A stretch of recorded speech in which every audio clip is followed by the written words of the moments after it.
good afternoon. It's midweek and we're back on The Buzz, your social media program on television. My name is Patience Bello Okafor. I'm always excited to be at the table. And well, if you haven't checked your calendar yet, today is the 26th of June 2019. Hooray to all Nigerian workers, you know. Some people have collected salary. If you're a government worker. Is it the minimum wage? Let us know if the minimum wage has been affected, all right, in your own salary. We should know that. All right, welcome everyone on board. I'm not alone at the table. I have three panelists joining me this afternoon, and it's looking like it's going to be a very interesting program already. Mr. Nuruddin Adigbenro is back on the show. He is a journalist, a lecturer, a speaker, and of course, a social analyst. Good afternoon, Mr. Adigbenro. Well, good afternoon. In fact, today is going to be I won't say it's a mist of maybe sober and happiness at the same time. At least we are alive. Okay. Thank God for that. I like your forecast. It's good. All right, Prince Francis Chilaka is here as well. He is the executive director of Kuth Foundation, an NGO that works with young people and the underprivileged, and he's also a social commentator, amongst other things. Good afternoon, sir. Patience, thank you. Thank you indeed for coming. Mr. Segun Sokwito, a business and financial consultant, is also joining us this afternoon. He's also Chairman Board of Trustees, ACT Network, a good governance advocacy group, and of course, always passionate about issues affecting Nigeria. Good afternoon, Mr. Sokwito. Good afternoon, madam. Rainy period. Yes. I was listening to Magic Fashek as I was coming. Wow. Send down the rain. This is beyond rain. As we speak, a lot of people are homeless. And that's on the dark side of it. Yeah. Well, I particularly like very warm environments, so this is not my season at all. I'm enjoying this. It's like yes, I'm one of the human beings who does not like air conditioning. I don't like anything. I'm sorry, but it just doesn't go with me, you know. So this period, it is well, like they say. 0802-836-8971 is the number you can use to join us. Today on the program, we'll be discussing Amosu's guns and bullet stockpile, also kidnapping in Nigeria, an exaggeration, so says the Vice President Yemi Osibajo, and of course the presidential initiative on reduction of poverty. All this we'll be discussing on the show if we have the time for it. But of course, we start first with trending news right after we return from this commercial break. Do join us again. Welcome back. Federal government to provide identification for Nigerians in 5 years. The federal government has declared its determination to provide a lifelong, unique identification for every individual physically residing in Nigeria and Nigerians in the diaspora within the next 5 years. The declaration was made by the Director General of the National Identity Management Commission, NIMC, Mr. Aliu Aziz. Aziz stated that for Nigeria to enhance governance, help its people rise out of poverty, restore growth, and participate in the digital economy, we need a unique digital identification platform that is linked to functional ID registries for accessing services. He said, starting from the 1st of January this year, government began the mandatory enforcement of the use of the national ID card number for such services like application for and issuance of passports, registration of voters, opening of bank accounts, all consumer credit transactions, purchase of insurance policies, transactions with social security implications, all land-related transactions, transactions specified under the contributory health insurance scheme, payment of taxes, transactions pertaining to pension, admission into schools, amongst others. All right, in 20 seconds each, gentlemen. Mr. Adigbenro, are we finally going to be having a database we've been talking about? Well, that we pray so. Okay. Because you discover that at different points you have different identification registration. You have in bank, you have through the voters card, you have through driver's license, you have through other ones. This is a kind of thing that we could be able to match. For if you have a bank account, you can collect all those people having an account in Nigeria. With that, you have like close to like 40–50% of people. Then you'll be running around for other people that didn't have a bank account. With that, you know, you are duplicating the effort. Duplicating the effort. At least it's going to save us money and save us time. Okay, all right, Ms. Chilaka. Well, it's a welcome development. I just hope that government would also be proactive rather than asking people to start queuing up. They should go to the network providers. They should go to the banks. They should use the ones they have. They already have this thing. All they need to do is to set up a proper streamlined database system. Okay. So it's a welcome development, but they must be proactive in implementing it. Yes. Well, they say in 5 years. So I don't know why it has to take that long. It's long overdue. Good development. I, however, think that we can't leverage on those databases that my colleague has mentioned alone, because there's a huge percentage of our population that is not captured by any of those things. So if we want a proper national ID that is based on a social security number system, we have to do it, you know, holistically, right from scratch. So I'm hoping, of course, they will get some help from those existing databases, but you know, we've got to do it properly. Okay. And until we do this, we're just playing. I think I agree. This is a welcome development, but taking it all the way back will also make a lot of sense, like registration of births. You know, let's start from there. Let's start from there. All right, moving along to our very first main story of the day. Amoson's guns and bullets stockpile. Nigerians on social media amplify their anger after a newspaper publication, Premium Times precisely, revealed how former Governor Ibikunle Amoson stockpiled arms and ammunition at his official residence before the 2019 elections. Premium Times findings showed that Mr. Amoson stockpiled 4 million bullets, 1,000 AK-47 rifles, 1,000 bulletproof vests, and 1 armored personnel carrier at Moson Government House for an extended period of time.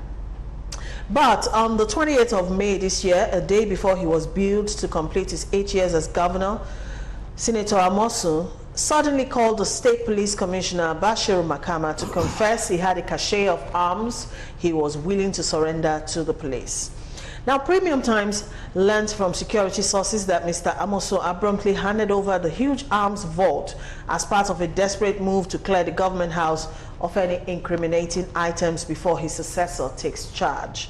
Nigerians of all political affiliations have been weighing in on this issue, calling for Mr. Amoson's urgent arrest in a rare show of unity over a national security matter. Even though the former governor declined to respond to initial requests for comment, he's now been forced to issue a statement due to the public attention the story has generated. In a statement signed by his media aide, Amoson said the handover of the stockpile was routine and patriotic, and that the story has been so savagely twisted. I'm also assured that extant approvals, regulations, and protocols were observed and complied with, and that the AK-47 rifles were supplied directly to the Ogun State Police Command, while the rest were securely kept in the approved designated armory within the government house presence under police surveillance. All right, gentlemen. This is like the story of the week, you know. A lot of people are feasting on it on social media from different angles. But let me hear how you reacted the first time you heard this news. Well, let me put one thing straight. Because when I saw the story, there was a little bit confusion between the governor's office and the governor's house. Abeokuta, both governor's office and governor's house are in Abeokuta. Governor's office is at Okeimoson, along Shagamu Road, Shiun Shagamu Road.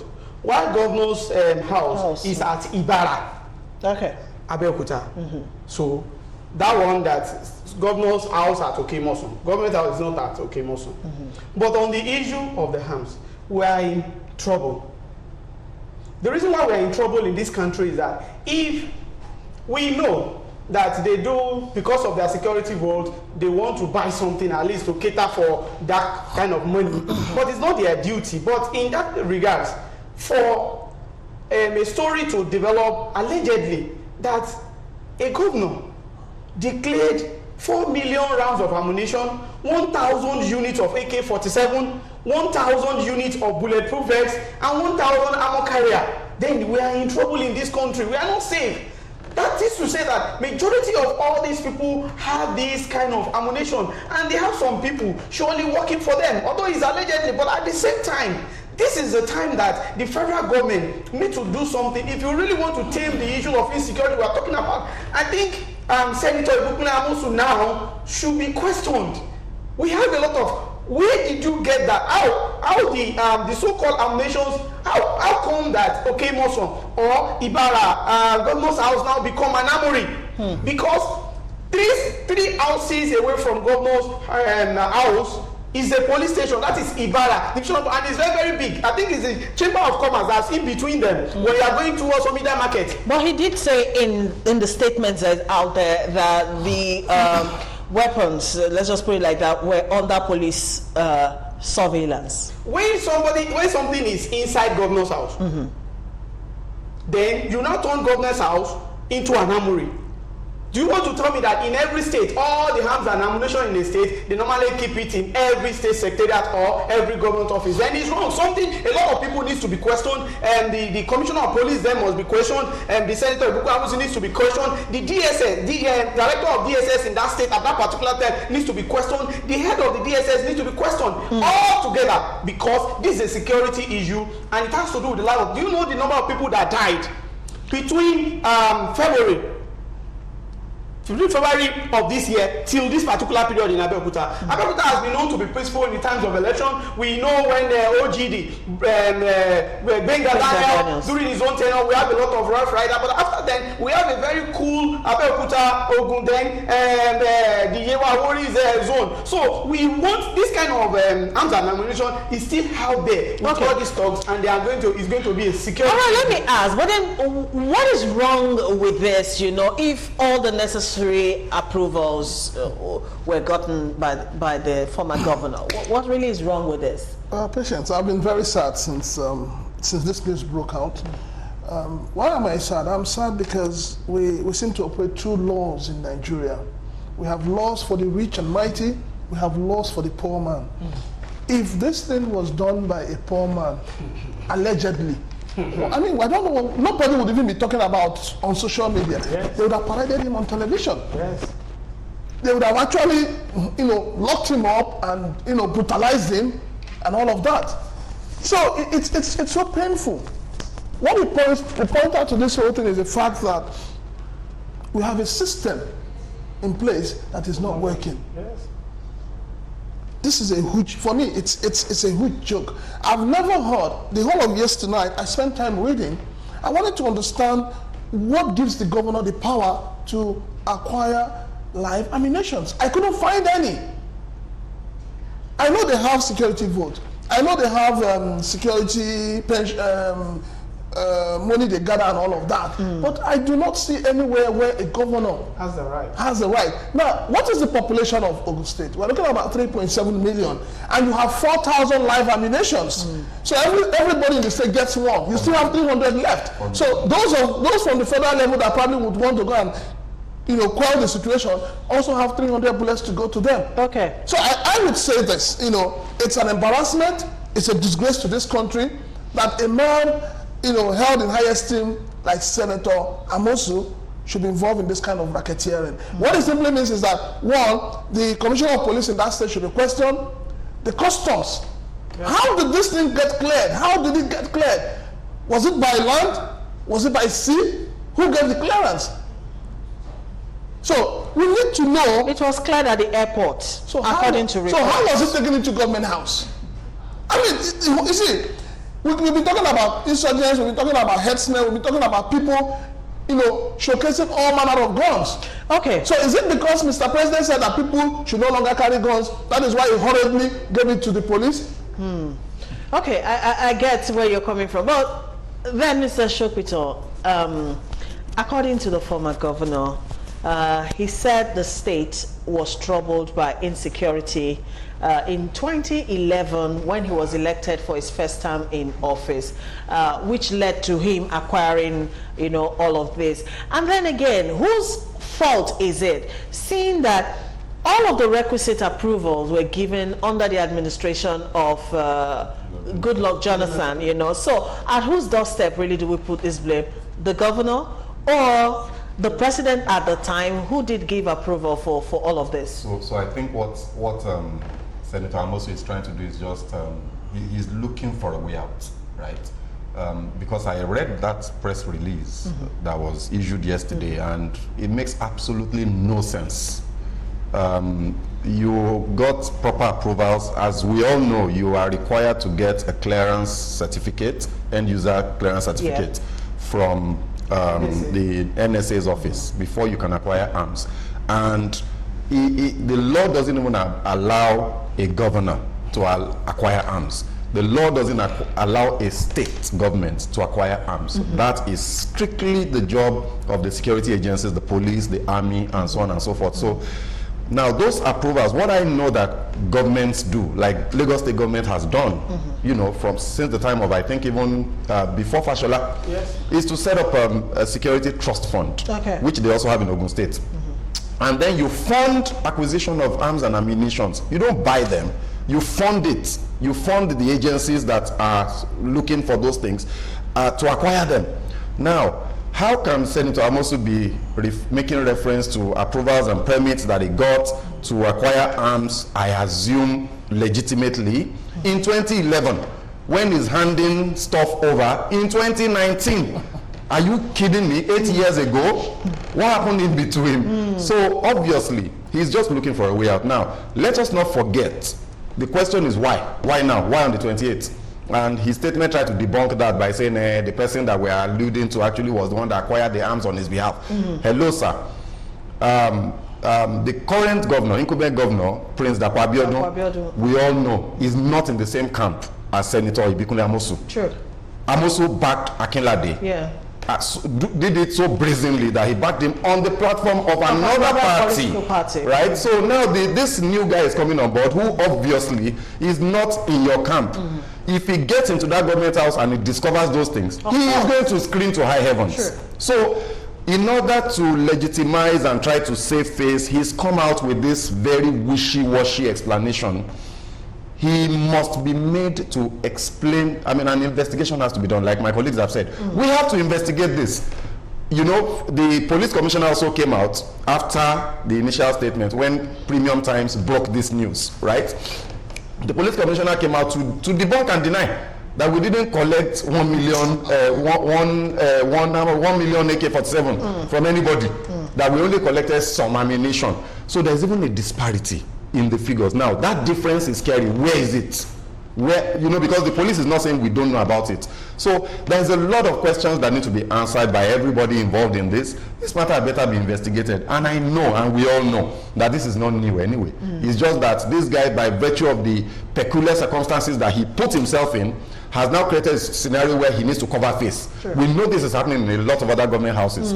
So that to be discussed. Yes, so it's for us to make all the noise that we need to make. Thank God. I always say thank God for social media. Okay. We need to make all the noise we need to make so that we get to the bottom of this and it's not so. But since we're talking about investigation, I mean the IG of police, Adamo, has already, started a prelim investigation into this.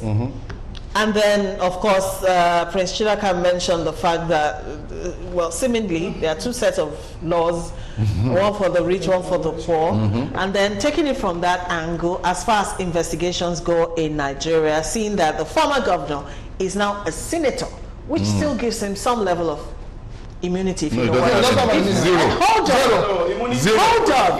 You and I might say it's zero. But you know what I'm saying. Okay, so how far, really, do we think this investigation will really go? Truthfully. The Inspector General of Police has a lot of work to do in this. For us to believe in him, for us to believe in the agency itself, what you should do is this. Senator Ibikunle Amosu needs to be called. The director of DSS at that particular time needs to be called. Commissioner of Police at that particular time needs to be called. the head of immigration within that particular command need to be Customs. Then at the same time, the Controller General of Custom at that particular time need to be questioned too. We need to see the end user certificates. So all these pulled together, then how come that the governor's house now becomes summary is another question. Then another thing again is this. I think the NSA then, which is still in custody, so it will make it very easier. They can easily contact him and let him say his own side of the story. This research must be holistic to the extent that all Nigerians must be able to know, as he has rightly said, that there are two laws. Because we know that in Nigeria, firearm acts in Nigeria, governors were not listed in part of those people that can secure arms into this particular country. So automatically that one knocked the issue of I'm also buying it. He cannot buy it. He doesn't have that particular right. Then how did all those things transferred through the money transfer through the process of the Ogun State government? Then all this question is the current IG needs to work on so that we can believe in Nigerian police, and at the same time for our own security. We have firearms all here and there. Where are they coming from? In fact, people in Abeokuta, they know what really happened between Ijayi down to Okeshokori, down to Pansheke, to Ojere during the time of the last election. In fact, some of my media colleagues were telling me that they never had you so roughly in this particular where at the campaign rally you see people throwing guns. The majority of all those small boys, they have guns all around. And this is the thing that their IG needs to work on. Well, since we're talking about investigation, don't forget we're looking at an 8-year period, really. How far back really can we go? You know, because we have to determine from 2011 when this all of these things came in, yes, you know, how many really were brought in? How many did he, you know, take possession of? And what has he used in that period of 8 years? Who is going to give all this information? No, well, you see, Patience, when we keep saying, you know, he's trying to shift the book to, you know, has given it to the police.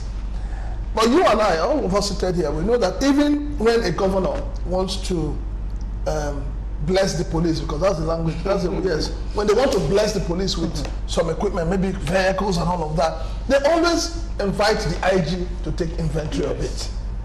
So how, I don't understand the mindset of a sitting governor who has been there for 8 years, who understands the rules of the game, who is now a senator, would wake up from sleep on the eve of his departure and say he has handed over to a commissioner of police. There was no ceremony in Nigeria where everybody wants to be on the camera, they want to be on the newspaper. The governor, he should even be happy to say, this is part of what I am giving out as I'm handing over. It's part of my handover. Was it included in his handover notes? So for me, this investigation needs to be holistic. And I think it's not even an investigation for the IG to handle.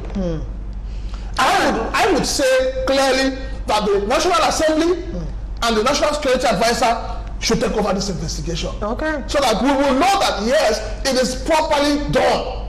Because people will say, if the IG is in charge, a commissioner is involved, a governor is involved. But we need to have independent, even the DSS should not be involved, because I do not understand how you can have a DSS in the state, a director of DSS in the state, and arms have been moved, and then we've been screaming that there's so many arms in the wrong hands.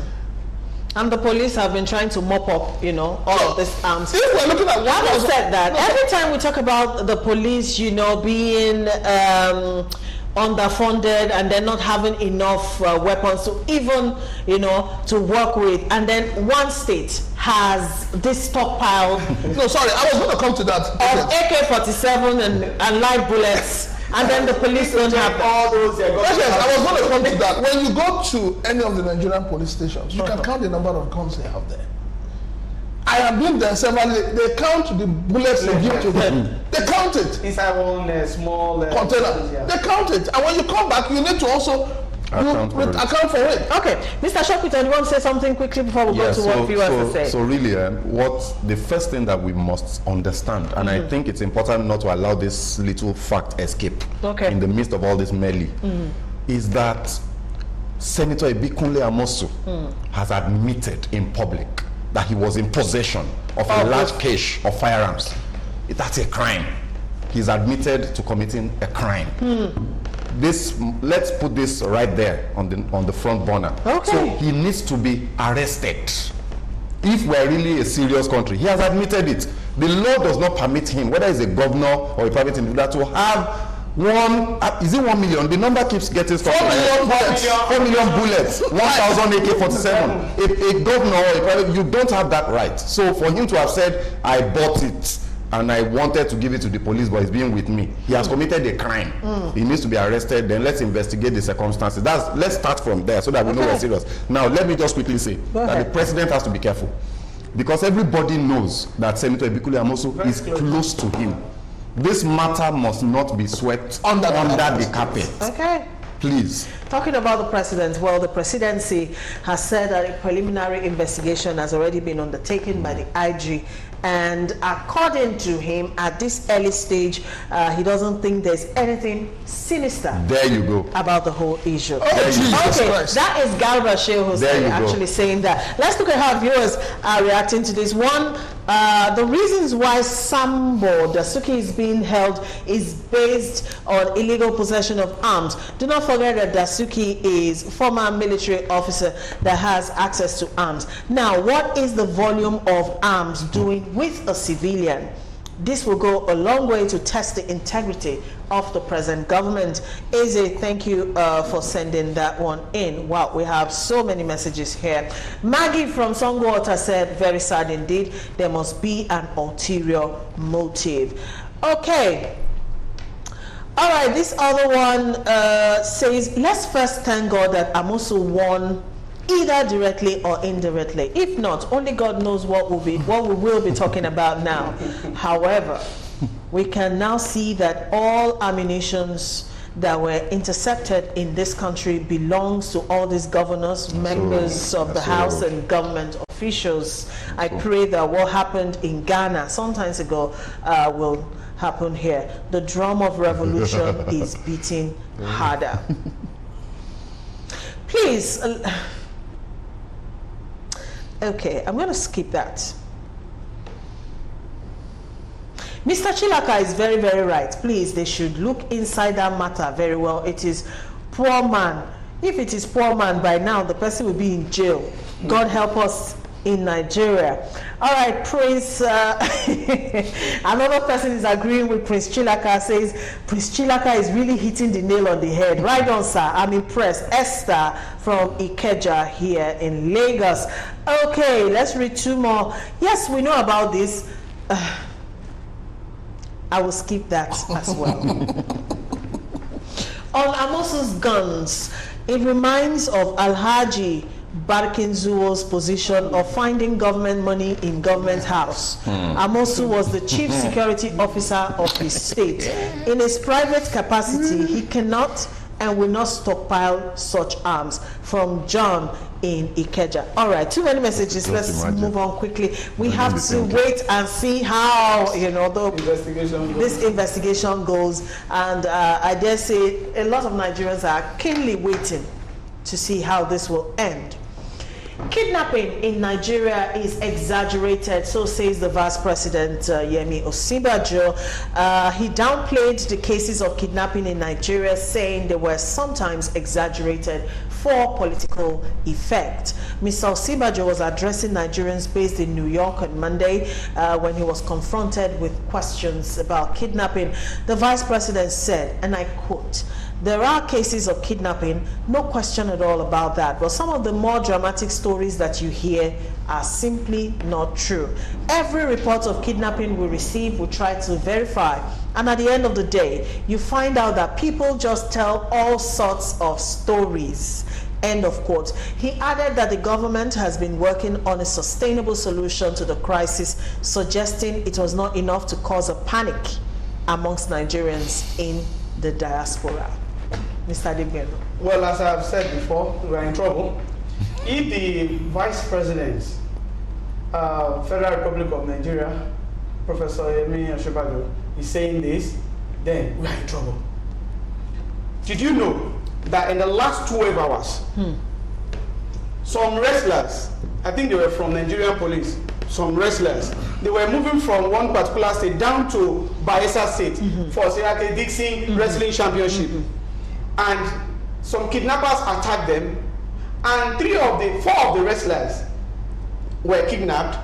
Maybe because they raised alarm quickly, the police went in and they retrieved 3. It still remained 1 within 12 hours.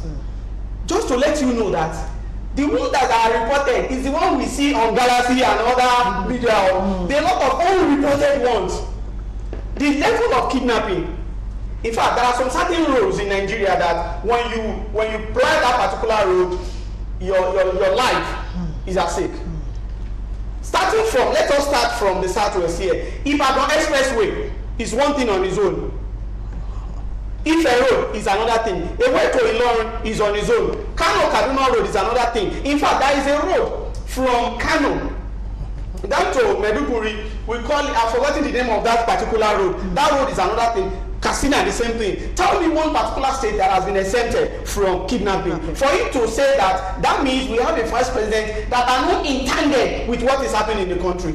Let me shock you. In the last 4 weeks, I did a research to pick that every day I will pick 5 national dailies.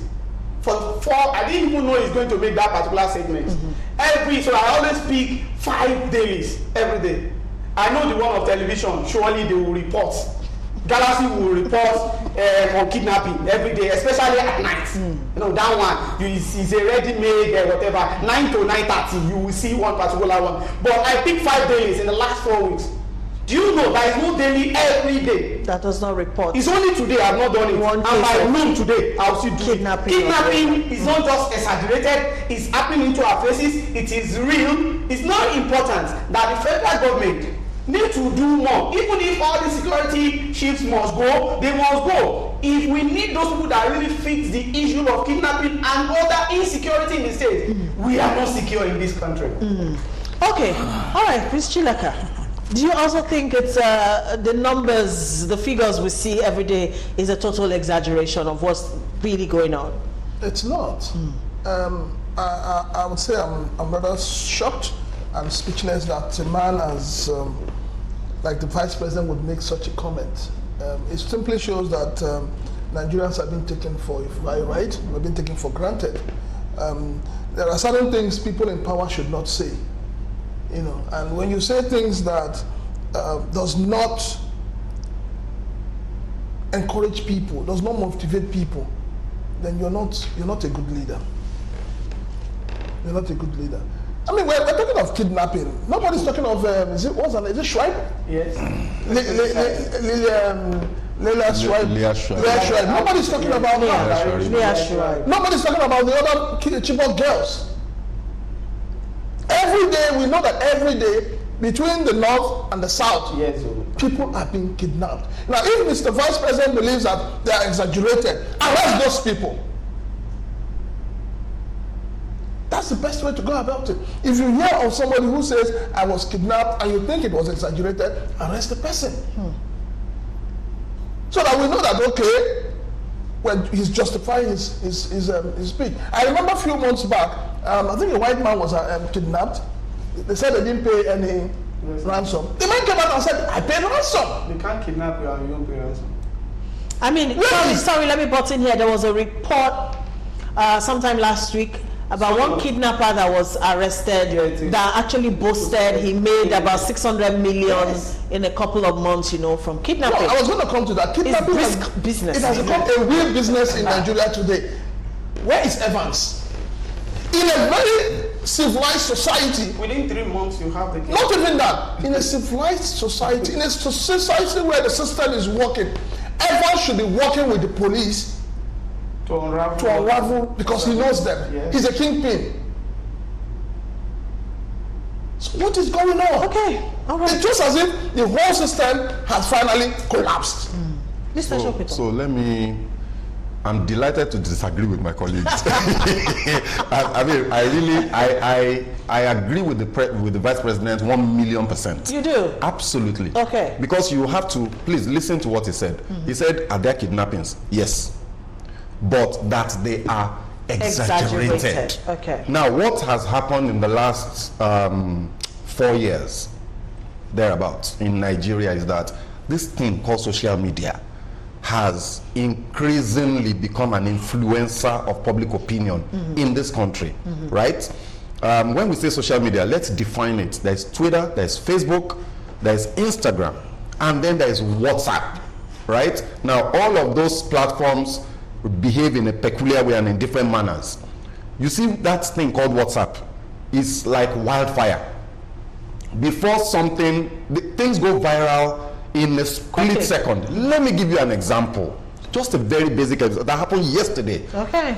We're all aware of this Professor Wole Soyinka brouhaha on the plane about one boy wearing some stuff that insisted that the good old octogenarian old man should stand up for him, that he was sitting on a seat, right? Do you know that yesterday, this thing happened, today is Wednesday, happened on Monday. The thing broke on Monday. By yesterday, some guy, random guy, had sent out a message that he's the one.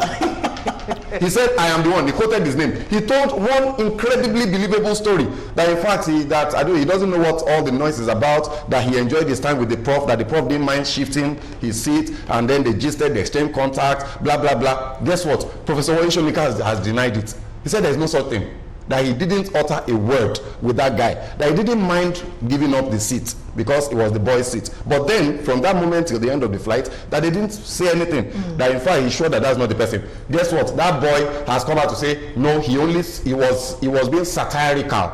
About it. Yes, that he only told that story to prove a point. Right. Now, what am I saying? Social media is driving a narrative, and we've got to be careful not to fall into that trap. I call it mass hysteria. Once one or two influencers pick on a story or a narrative, it becomes very easy to blow it out of proportion. Now, does anybody, madam, please, I want somebody to answer me, who has the statistics? Because before we say we have a problem with kidnapping, we're cerebral people. So let's deal with numbers. Real numbers. Who has the stats about the kidnapping rate? In a peculiar country where population. Exactly. Doesn't exist. Guess what I did? Guess what I did? Am I hearing you right? Hold on. I'm not denying that there's kidnapping. Okay. Please don't get me wrong. All right. Let me quickly make a point. See, I did a little research. Like you said, statistics are very difficult to come by in this country. So I got some statistics up until 2013, 2014. Okay. And I discovered that there is a measure, they call it the kidnap rate in a country. Number of persons kidnapped per 100,000. Nigeria, as at 2013, was 0.5. 0.5, right? If you do, now that's 2013, that's like 5 years ago, so it's not current, right? But if you do a comparative analysis with other countries, guess what the numbers are? I now discovered that there's a correlation between prosperity, between economic development, and the rate of kidnap. So in countries like Canada, their kidnap per 100,000 is 7 point something. In places like Ireland, 4 point something. In places like, just look at all the developed economies, their numbers were very high. I now discovered that for the poorer countries, their kidnap rate per 100,000 usually was below 1 per 100,000, and that is where Nigeria falls. But in recent years, so it has already grown. But let me ask a question. Hold on. Let me ask a question. I mean, recently, Western foreign missions, issued travel advisories to their citizens on regions not to go to in Nigeria for fear of being kidnapped. Absolutely. Is this issue, is it a worrying issue, really? It's disturbing, and I think our security architecture needs to wake up. I mean, again, I'm sorry, let me quickly say, I saw, again, on social media, the chief of staff, the army, with some drone, a Phantom 5 DJI. I was shocked, saying that that there is kidnapping and they are not going to be fighting with technology. They now a drone that Nollywood people use. So I have to send give a panoramic shot. There's military grade drone available. If you want to fight with technology, don't. This is a toy. Of course. This is a toy that is a man toy. You know, like when I understand. Gadgets, right? So of course there's a kidnapping problem, and I think that our security architecture is not doing enough. But the vice president said it is exaggerated. Okay. And there's a narrative. I'm sorry. Finally, In 10 seconds. There's a narrative also around this that is tending towards ethnic profiling. That's the one I have been fighting also. And I'm glad that it's beginning to change. We're no longer saying Fulani herdsmen kidnappers. We're now saying kidnappers. Okay. Because the kidnappers, they don't care. Where you're from. There are Yoruba people kidnapping, there are Igbo people kidnapping, there are Hausa people kidnapping. Kidnapper is a criminal. So yes, it's on the rise, but you know, I think it is. Mr. Shopito, yes, you talked 10 about seconds, statistics, and I looked at you, and I'm looking at you a second time, and I'm laughing, and I'm going to ask you one question. Yeah. Do you have statistics of childbirth in Nigeria? That's what I'm saying. Statistics that. doesn't exist for. We don't have statistics in this country. So the man Nigeria, is telling you that is exaggerated. All right. How about you? Let's hear your last question. Mr. Shopito, I'm going to disagree with you. For those people that are very closer to me, from Penn Cinema here, I was kidnapped and taken to Ibadan Expressway. So I'm a victim. So I think I am so much qualified To talk about. to even talk about it. If you say it's been exaggerated, Yoruba used to say, "Ẹni tó bá kàn, òun ló mọ̀." Thank you. If you are being involved, I'm coming. I'm coming. so. One thing here is this: if we say it's exaggerated, then corruption in Nigeria, because we don't have statistics, It's it's exaggerated. Oh no, we do Then, have. if We we do are have saying insecurity, statistics for no, that. Which statistics? Of course we do. No, Mr. Shopito, I'm surprised. Mr. Shopito, I'm surprised this morning. I'm surprised that you did. Let's call it truce. Okay. All right. But then there is no disagreement on the fact that this is a worrying issue. It is very worrisome. You can travel some parts of the country, you know. Nations is not a matter of some parts of the country. Yeah. Even here. In Lagos. You sure you cannot be kidnapped from here? that were kidnapped in Epe. A staff of my bank, my microfinance bank, was kidnapped. We had to pay money. I have a personal friend who escaped kidnapped by a hair's breadth 3 years ago. The point is, it's been exaggerated. That means you are also being exaggerated. Yes, you're also being exaggerated right now. No, you're exaggerating. No. This has a problem. Social media is creating hysteria. Leave social media. But what the president goof on that particular simple. He should, as a vice president, he shouldn't have said what he said. He goofed. I disagree. Okay, all right, we can go on and on and on and on. This issue of kidnapping is a very sensitive one. All right, I'm reading so many comments on this. A lot of Nigerians are not agreeing with you, Mr. Shopito. Okay, That's all right, so it's been exaggerated. We have hysteria. anyways, thousands of Nigerians are being kidnapped yearly, and this menace has worsened, like we all know, in the last 4 years. Well, I don't want to put in this administration, but in the last 4 years it has worsened. I think that it could have been better put, because putting it like that, the surface interpretation of what the vice president said will not sit well with a lot of Nigerians. I understand what you are trying to say, Mr. Shopito. I also understand what every other person has said about it.